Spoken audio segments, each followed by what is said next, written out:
Bonjour et bienvenue dans la deuxième séance de caté virtuelle.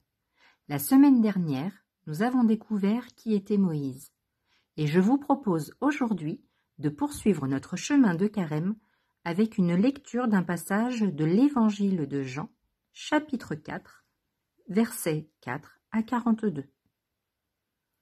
Si vous avez cette Bible à la maison, ouvrez-la à la page 368 pour suivre la lecture. Il arrive donc à une ville de Samarie, appelée Sychar, près du terrain que Jacob avait donné à son fils Joseph. Là se trouvait le puits de Jacob.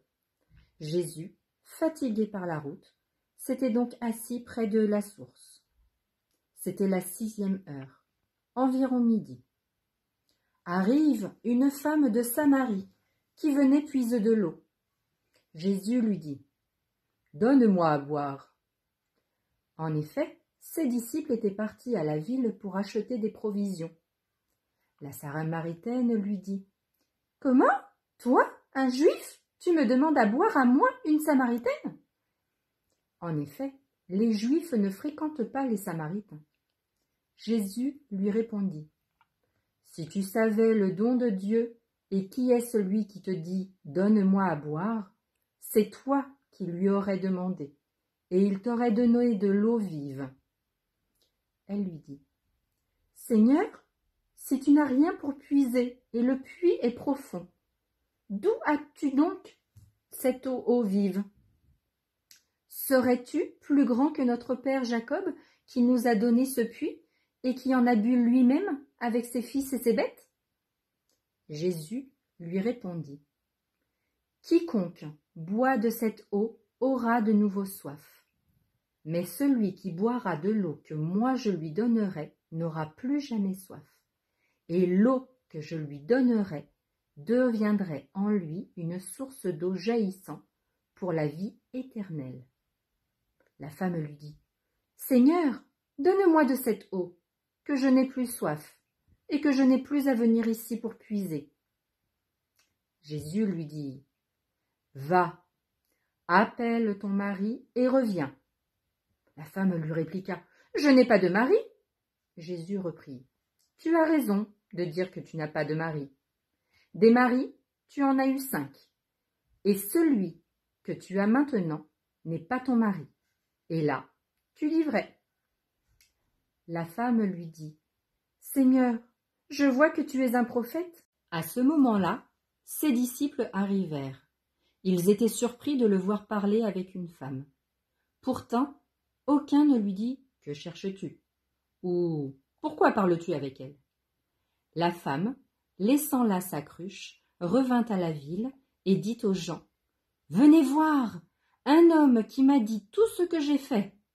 Ne serait-il pas le Christ ? » Ils sortirent de la ville et ils se dirigeaient vers lui. Entre-temps, les disciples l'appelaient : « Rabbi, viens manger !» Mais il répondit : « Pour moi, j'ai de quoi manger. C'est une nourriture que vous ne connaissez pas. » Les disciples se disaient entre eux : « Quelqu'un lui aurait-il apporté à manger ? » Jésus leur dit : « Ma nourriture, c'est de faire la volonté de celui qui m'a envoyé et d'accomplir son œuvre. » Dans le passage que je viens de vous lire, c'est incroyable.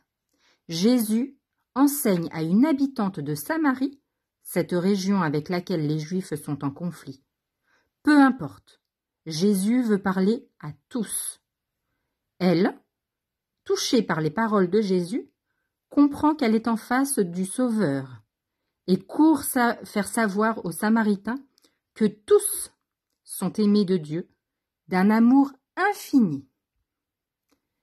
Cette lecture est terminée pour aujourd'hui. Je vous propose d'installer votre coin prière pour terminer cette séance. Nous voilà réunis pour la prière pour clôturer cette séance. Nous commençons par un joli signe de croix. Au nom du Père, du Fils, du Saint-Esprit. Notre Père, qui es aux cieux, que ton nom soit sanctifié, que ton règne vienne, Que ta volonté soit faite sur la terre comme au ciel. Donne-nous aujourd'hui notre pain de ce jour. Pardonne-nous nos offenses, comme nous pardonnons aussi à ceux qui nous ont offensés. Et ne nous laisse pas entrer en tentation, mais délivre-nous du mal. Au nom du Père, du Fils, du Saint-Esprit. Amen. Je vous souhaite une bonne semaine et vous dis à la semaine prochaine.